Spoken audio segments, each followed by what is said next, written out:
Hello guys, आज हम लोग स्टार्ट करेंगे मगध साम्राज्य। ठीक है। अगर इसके पहले का वीडियो आप लोग नहीं देखे हैं तो पिछले वीडियो में जाके देख सकते हैं। आज हम लोग का स्टार्ट होगा मगध साम्राज्य। 6ठी शताब्दी ईसा पूर्व के आगे के भारत का राजनीतिक इतिहास महाजनपदों के बीच प्रभुत्व स्थापित करने के लिए संघर्ष का इतिहास है। महाजनपद हम लोग देख लिए हैं। ठीक है। मगध राज्य सबसे शक्तिशाली बन गया और साम्राज्य स्थापित करने में सफल हुआ। कौन? तो मगध। अथर्ववेद में मगध का सर्वप्रथम उल्लेख मिलता है। मगध का सर्वप्रथम उल्लेख किसमें मिलता है? अथर्ववेद में। महाकाव्यों के अनुसार बृहद्रथ ने मगध राज्य की स्थापना की थी। वह वसु का पुत्र एवं जरासंध का पिता था। मगध राज्य की स्थापना किसने किया? तो बृहद्रथ ने। ठीक है।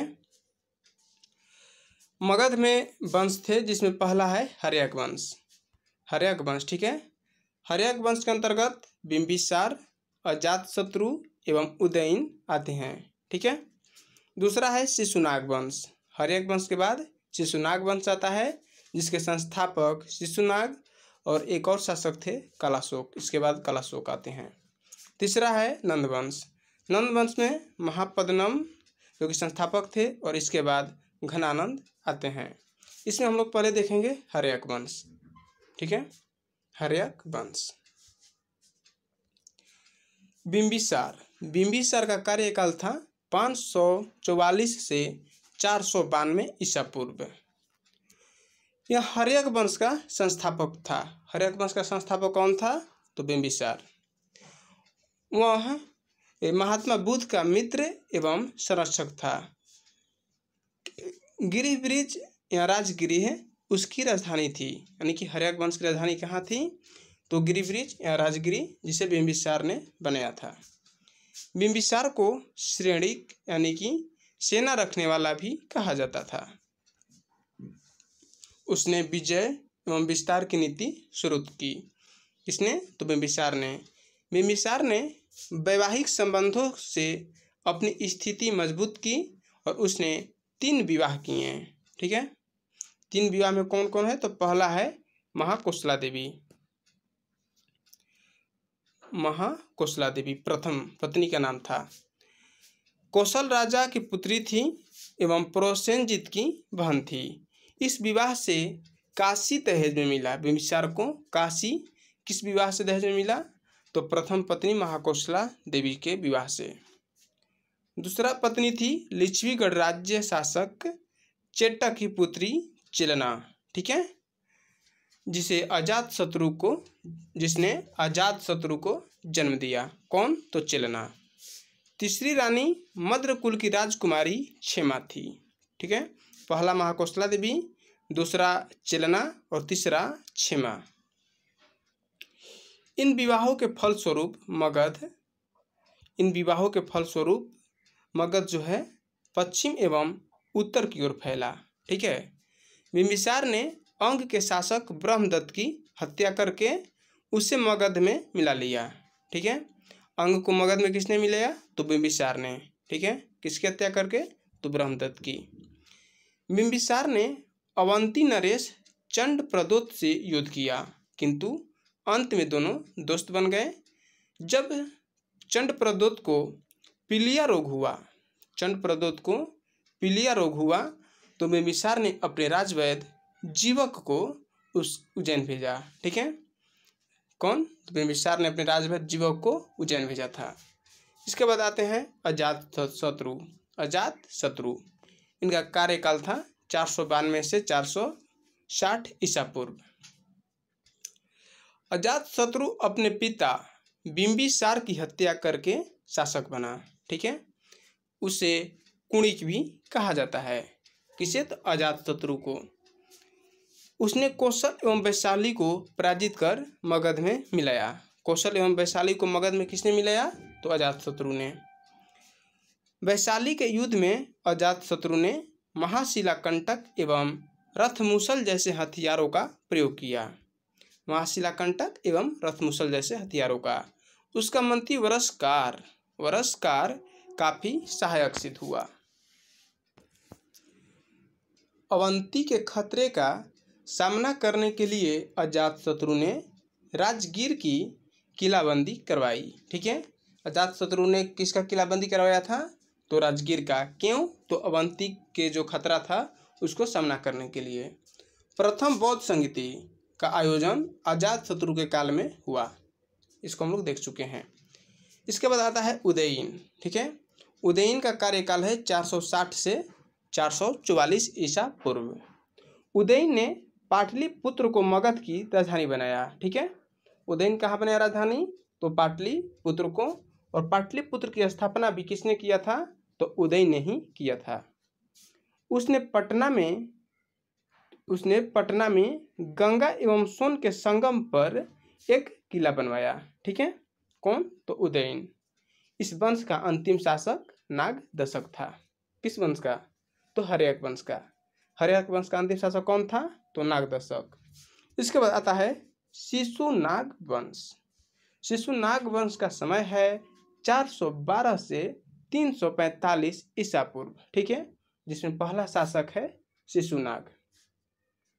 शिशुनाग का कार्यकाल 412 से 394 ईसा पूर्व तक रहता है। शिशुनाग जो नागदशक का अमात्य था ने नागदशक को अपदस्थ करके शिशुनाग वंश की स्थापना किया। कौन? शिशुनाग ने। उसने वैशाली को मगध की राजधानी बनाया। शिशुनाग ने अवंती को मगध साम्राज्य में मिलाया था। अवंती को मगध साम्राज्य में किसने मिलाया? तो शिशुनाग ने। शिशुनाग के बाद आते हैं कालाशोक। ठीक है, कालाशोक का कार्यकाल था 394 से 366 ईसा पूर्व। कालाशोक ने पाटलिपुत्र को पुनः मगध की राजधानी बनाया। द्वितीय बौद्ध संगति कालाशोक के काल में आयोजित की गई थी। द्वितीय बौद्ध संगति किसके काल में आयोजित की गई? तो कालाशोक के। कब आयोजित की गई थी? कमेंट में बताइए। नंदीवर्धन इस वंश का अंतिम शासक था। किस वंश का? बताइए। तो शिशुनाग वंश का। नंद वंश। इसके बाद आता है नंदवंश। नंदवंश का समय है 344 से 322 ईसा पूर्व। इसमें पहला शासक है महापद्म नंद का कार्यकाल था 344 से 334 ईसा पूर्व। यह नंद वंश का संस्थापक था। कौन? महापद्म नंद। इसने कलिंग को मगध में मिलाया। विजय स्मारक के रूप में वह कलिंग से जिन की मूर्ति उठा लाया था। ठीक है, कलिंग को मगध में किसने मिलाया था सबसे पहले? तो महापद्म नंद ने। उसने अपने को एकराट कहा। एकराट। इसके बाद आता है घनानंद। इस वंश का अंतिम शासक था। कौन? घनानंद। किस वंश का? तो नंद वंश का। यह सिकंदर का समकालीन था।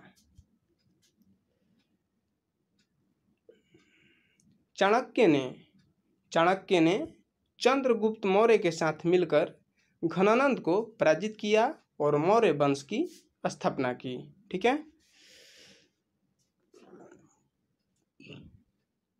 इसके बाद सिकंदर का आक्रमण।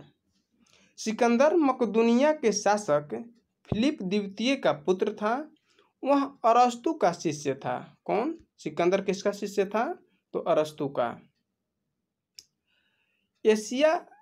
सिकंदर ने एशिया माइनर, तुर्की, ईरान पर विजय प्राप्त करने के पश्चात 326 ईसा पूर्व में खैबर दर्रा पार करके भारत पर आक्रमण किया। तो सिकंदर किस दर्रा को पार करके भारत पर आक्रमण किया था? तो खैबर दर्रा को।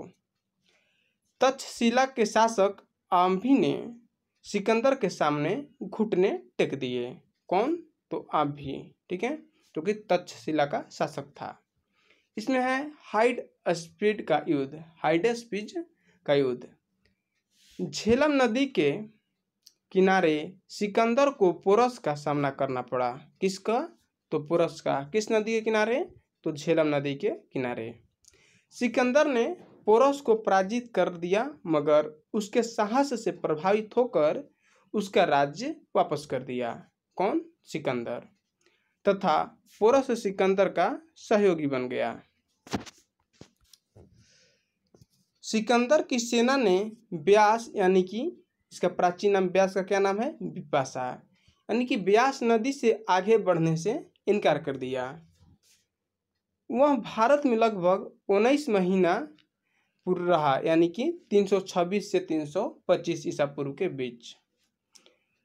323 ईसा पूर्व बेबीलोन में सिकंदर की मृत्यु हो गई।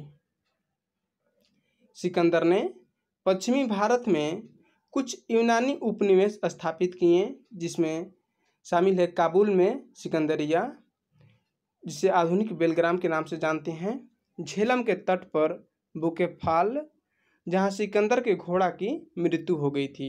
ठीक है, कहाँ? तो झेलम के तट पर बुकेफाल, एवं निकाया जहां पोरस के साथ युद्ध हुआ। इसमें 3 व्यक्ति दिया गया है, जिसमें पहला है एरियन। एरियन कौन था? तो यूनानी इतिहासकार था। नियार्कस कौन था? तो सिकंदर का जल सेनापति था, जबकि सेल्यूकस सिकंदर का सेनापति था। ठीक है, सिकंदर ने नियार्कस के नेतृत्व में सिंधु नदी के मुहाने से फरात नदी के मुहाने तक समुद्र का पता लगाने के लिए भेजा था। समुद्र तट का पता लगाने के लिए भेजा था। किसे? नियार्कस को। कौन? सिकंदर ने। इसके बाद आता है मौर्य साम्राज्य। मगध साम्राज्य हो गया। इसके बाद देखेंगे मौर्य साम्राज्य। मौर्य साम्राज्य का टाइम पीरियड है 322 से 185 ईसा पूर्व। ठीक है, 322 से 185 ईसा पूर्व।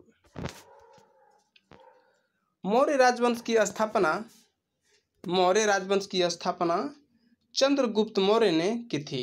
ठीक है, मौर्य राजवंश की स्थापना किसने किया? तो चंद्रगुप्त मौर्य ने। चंद्रगुप्त मौर्य चाणक्य यानी कि विष्णुगुप्त या कौटिल्य की मदद से मगध के नंद वंशीय शासक घनानंद को मारकर मौर्य वंश का शासन कायम किया। ठीक है, किसकी सहायता से? तो चाणक्य यानी कि विष्णुगुप्त या कौटिल्य की सहायता से। इसमें साहित्यिक स्रोत में है अर्थशास्त्र। ठीक है, कौटिल्य का अर्थशास्त्र मौर्य वंश के राज्य व्यवस्था का विस्तृत जानकारी देता है। कौन? तो कौटिल्य का अर्थशास्त्र। यह 15 अधिकरणों में विभाजित है तथा इसमें राजा के 7 अंगों का वर्णन है, जिसमें शामिल है स्वामी यानी कि राजा, अमात्य यानी कि मंत्री, मित्र, सेना, कोष, दुर्ग एवं जनपद। ठीक है, इस ग्रंथ की तुलना मैकियावेली के प्रिंस से की जाती है। अर्थशास्त्र मुख्यतः सूत्र के गद्य रूप यानी कि संस्कृत में है। अर्थशास्त्र किस भाषा में है? तो संस्कृत में। मुद्रा राक्षस क्या है? तो विशाखा दत्तकृत मुद्रा राक्षस नंद वंश के पतन एवं मौर्य वंश के उत्थान के बारे में जानकारी देता है। कौन? तो विशाखा दत्त का रचना मुद्रा राक्षस। इंडिका, दूसरा नंबर पे है इंडिका। मेगास्थनीज ने इंडिका मौर्य काल के प्रशासन, समाज और अर्थव्यवस्था पर प्रकाश डालता है। मेगास्थनीज की इंडिका। इसके बाद है जस्टिन। यूनानी लेखक जस्टिन के अनुसार चंद्रगुप्त ने पूरे भारत का विजय प्राप्त किया था। ठीक है, किसके अनुसार? तो जस्टिन के अनुसार। इसके बाद है दीपवंश एवं महावंश, जो कि सिंहली साहित्य था। इसके अनुसार अशोक ने बौद्ध धर्म का प्रचार प्रसार श्रीलंका में किया था। किसके अनुसार? तो दीपवंश एवं महावंश के अनुसार। इसके बाद आता है जूनागढ़ अभिलेख। रुद्रदामन के जूनागढ़ अभिलेख संस्कृत में है। ठीक है, और इस अभिलेख में चंद्रगुप्त के नाम का उल्लेख मिलता है। किसका? तो चंद्रगुप्त के।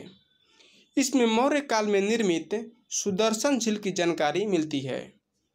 रुद्रदामन के जूनागढ़ अभिलेख में। इस झील का निर्माण, सुदर्शन झील का निर्माण चंद्रगुप्त मौर्य के शासन काल में पुष्यगुप्त वैश्य ने गुजरात के सौराष्ट्र प्रांत में सिंचाई व्यवस्था के लिए करवाया था। ठीक है, किस झील का निर्माण? तो सुदर्शन झील का। किसने? तो पुष्यगुप्त वैश्य ने। अशोक के अभिलेख, अशोक के अभिलेख, अशोक के इतिहास की जानकारी उसके अभिलेखों से मिलती है। अशोक पहला भारतीय शासक था जो अभिलेखों द्वारा अपनी प्रजा को सीधे संबोधित करता था। ठीक है, इसके बाद है अशोक के अभिलेख। अशोक के अभिलेख जिसमें शामिल है दीर्घ शिलालेख, ठीक है, लघु शिलालेख, पृथक शिलालेख, दीर्घ स्तंभलेख और लघु स्तंभलेख। ठीक है,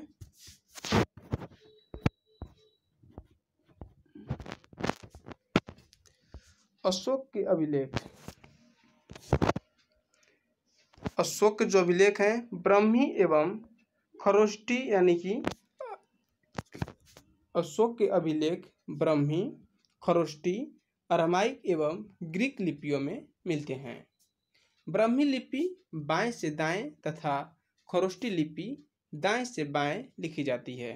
ब्राह्मी लिपि कैसे लिखा जाता है? तो बाएं से दाएं, जबकि खरोष्टी दाएं से बाएं लिखा जाता है। अशोक के सर्वाधिक अभिलेख प्राकृतिक भाषा में मिले हैं। किस भाषा में? प्राकृतिक भाषा में। अशोक के अभिलेख में उत्कीर्ण ब्राह्मी लिपि को सर्वप्रथम जेम्स प्रिंसेप ने 1837 में पढ़ा था। कौन? जेम्स प्रिंसेप ने। किस लिपि को? तो ब्राह्मी लिपि को। भाब्रू अभिलेख में अशोक ने स्वयं को सम्राट कहा है। ठीक है, किसमें? तो भाब्रू अभिलेख में। अशोक के शिलालेख और उनके विषय, शिलालेख और विषय है जिसमें पहला शिलालेख में है पशुवध निषेध, दूसरा शिलालेख में विदेशों में धर्म प्रचार एवं मनुष्य एवं पशु चिकित्सा का उल्लेख। किसमें? तो दूसरा में। तीसरा शिलालेख में रज्जुक एवं रज्जुक एवं युक्त की नियुक्ति एवं अधिकारियों को हर 5 वर्ष पर राज्य भ्रमण करने का आग्रह। किसमें? तो तीसरा शिलालेख में। चौथा शिलालेख धम्म घोष का भेरी घोष के स्थान पर प्रतिपादन, यानी कि भेरी घोष के स्थान पर धम्म घोष का प्रतिपादन किया। पांचवा शिलालेख, पांचवा शिलालेख में जो है धम्म महामात्रों की नियुक्ति का विवरण मिलता है। छठा शिलालेख में जन मामलों को निपटाने के लिए प्रशासनिक सुधार का उल्लेख है। किसमें? तो छठा शिलालेख में। जबकि सातवां शिलालेख में अशोक सभी धार्मिक मतों के प्रति निष्पक्षता रखेगा। ठीक है, किसके अनुसार? तो सातवां शिलालेख के अनुसार। आठवां शिलालेख, आठवां शिलालेख में बोध गया की यात्रा का उल्लेख एवं बिहार यात्रा के स्थान पर धम्म यात्रा का प्रतिपादन। ठीक है। नौवां शिलालेख, नौवां शिलालेख में सच्चे विधानों एवं शिष्टाचार का वर्णन है। ठीक है, किसमें? तो नौवां शिलालेख में। इसके बाद आता है 10वां शिलालेख। अशोक के उद्यम का लक्ष्य धर्माचरण की श्रेष्ठता घोषित करना था। ठीक है। 11वां शिलालेख धम्म के तत्वों का प्रकाशन। किसमें? तो 11वां शिलालेख में। 12वां शिलालेख में क्या है? तो धार्मिक सहिष्णुता पर जोर। सहिष्णुता क्या होता है? सहिष्णुता यानी कि सहनशीलता। 13वां शिलालेख, 13वां शिलालेख जो है कलिंग युद्ध के बाद धम्म विजय की घोषणा और विदेशों में धर्म प्रचार 5 विदेशी राज्य की चर्चा की गई है का उल्लेख है। ठीक है, ये बहुत इंपॉर्टेंट है। कलिंग युद्ध के बाद धम्म विजय की घोषणा किस शिलालेख के अनुसार है? तो 13वां शिलालेख के अनुसार। इसके बाद है 14वां शिलालेख। पहले 13 शिलालेखों का पुनरावलोकन तथा अशोक के साम्राज्य को महाल के विजितों की संज्ञा दी गई है। किसमें? तो 14वां शिलालेख में। स्तंभ लेख, इनकी संख्या 7 है। अशोक के स्तंभ लेख की संख्या कितनी है? तो 7 है और ये 6 स्थानों से प्राप्त हुए हैं, जिसमें शामिल है रामपुरवा, दिल्ली के टोपरा, मेरठ, लौरिया के नंदनगढ़, लौरिया के अरेराज एवं कौशाम्बी।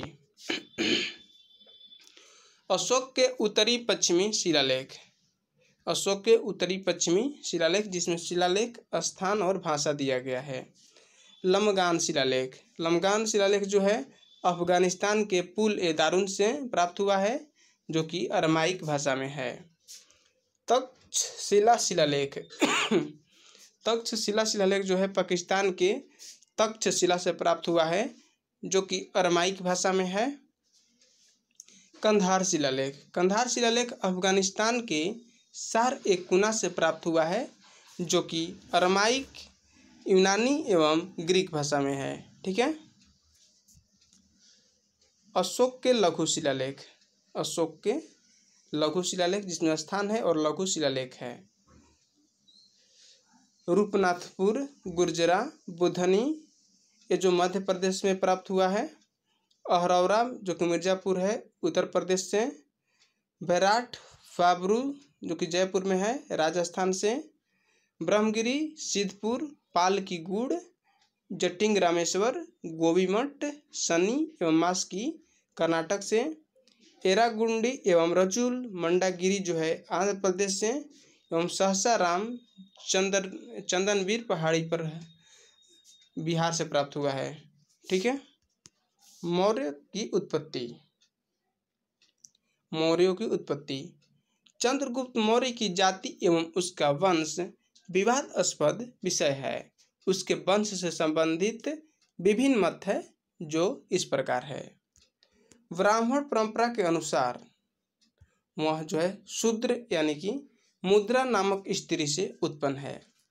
महावंश जो कि बौद्ध साहित्य है के अनुसार क्षत्रिय है। कौन? चंद्रगुप्त मौर्य, जो कि गोरखपुर में मौर्य नामक क्षत्रिय कुल से उत्पन्न है। तीसरा है परिशिष्ट पर्वन। परिशिष्ट पर्वन के अनुसार वह जो है मोर पालक का पुत्र है। मुद्रा राक्षस के अनुसार वृषल यानी कि शूद्र वंश से उत्पन्न है, जबकि राजपूताना गजेटियर के अनुसार चंद्रगुप्त मौर्य राजपूत है। ठीक है। अब देखेंगे राजनैतिक इतिहास। राजनैतिक इतिहास, चंद्रगुप्त मौर्य जिसका कार्यकाल था 322 से 298 ईसा पूर्व। चंद्रगुप्त एक स्वेच्छाचारी शासक था और सारे अधिकार अपने हाथों में रखा हुआ था। 305 ईसा पूर्व में चाणक्य की सहायता से चंद्रगुप्त मौर्य ने पंजाब प्रांत के यूनानी गवर्नर यूडेमस एवं सिकंदर के उत्तराधिकारी सेल्यूकस को पराजित किया। संघर्ष के बाद हुई संधि शर्तों के अनुसार चंद्रगुप्त मौर्य को हेरात, कंधार, काबुल एवं मकरान के प्रदेश प्राप्त हुए। चंद्रगुप्त ने 500 हाथी सेल्यूकस को उपहार में दिया। ठीक है। किसको? तो सेल्यूकस को। चंद्रगुप्त मौर्य के अन्य नाम सैंड्रोकोटस, सैंड्रोकोटस, स्ट्रेबो, एरियन एवं जस्टिन के ग्रंथों में चंद्रगुप्त मौर्य का नाम सैंड्रोकोटस बताया गया है, जबकि प्लूटार्क के अनुसार उसका नाम एंड्रोकोटस है एवं जूनागढ़ अभिलेख में चंद्रगुप्त नाम उल्लेख है।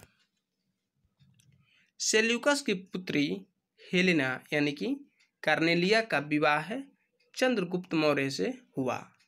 सेल्यूकस ने मेगास्थनीज को अपना दूत बनाकर चंद्रगुप्त मौर्य के दरबार में भेजा, जहां उसने इंडिका की रचना की। ठीक है।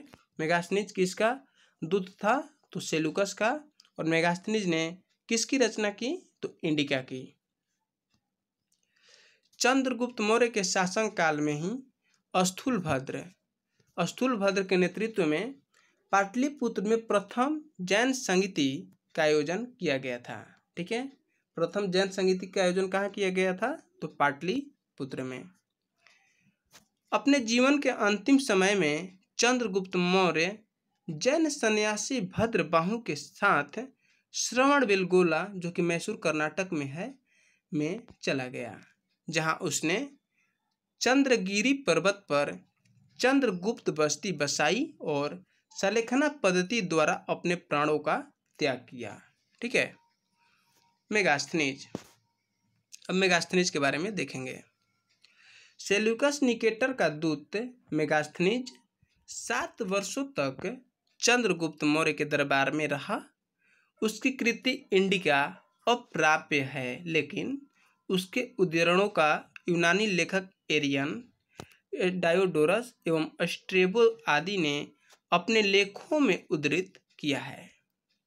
इंडिका किसका रचना है? तो मेगास्थनीज का। उसने पाटलिपुत्र को पोलिम्ब्रोथा कहा है। कौन? तो मेगास्थनीज। मेगास्थनीज के अनुसार भारतीय समाज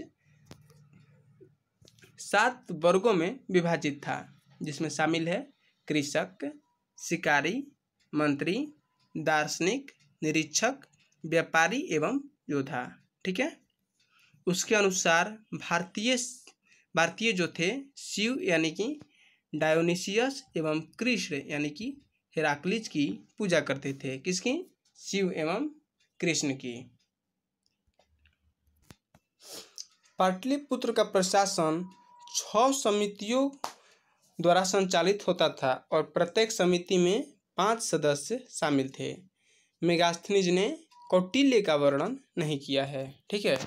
कौटिल्य कौन थे? कौटिल्य कौन थे? तो चंद्रगुप्त मौर्य का। मेगास्थनीज ने कौटिल्य का वर्णन नहीं किया है। ठीक है। तो इसके बाद देखेंगे हम लोग कॉल। ठीक है। और चाणक्य यानी कौटिल्य या विष्णुगुप्त है। और आज बस इतना ही। तब तक जय हिंद, जय भारत। ये बता देते हैं, मेगास्थनीज जो था कौटिल्य जो था चंद्रगुप्त मौर्य का प्रधानमंत्री भी था। ठीक है। तो जय हिंद, जय भारत।